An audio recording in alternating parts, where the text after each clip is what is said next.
మీ ద్వారా తెలంగాణ రాష్ట్ర ప్రజలకి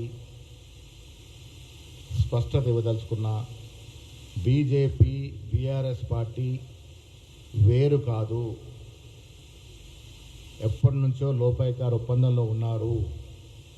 మానసికంగా పార్టీలు విలీనమైనవి.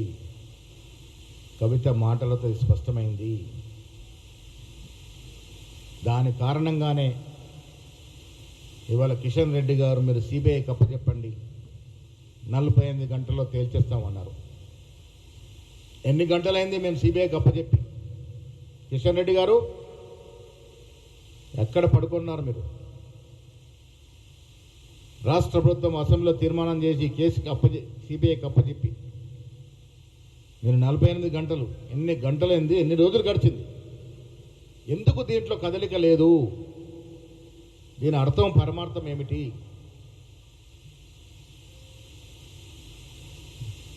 ఇది చూడండి ఎట్లా మోకరిల్లుతున్నాడో కేసీఆర్ గారు మోడీ గారి దగ్గర, ఏ రకంగా మోకరిల్లుతున్నాడు. వంగి వంగి దండాలు పెట్టి కాళ్ళ బేరాన్ని కుదుర్చుకొని ఇలా సిబిఐ విచారణ నుంచి తప్పించుకునే ప్రయత్నాలు భాగంగానే గతంలో హరీష్ రావు, కేటీఆర్ ఢిల్లీ చుట్టూ చక్కర్లు కొట్టి మోడీ, అమిత్ షా, నడ్డాను కలిసింది కరెక్టా కాదా?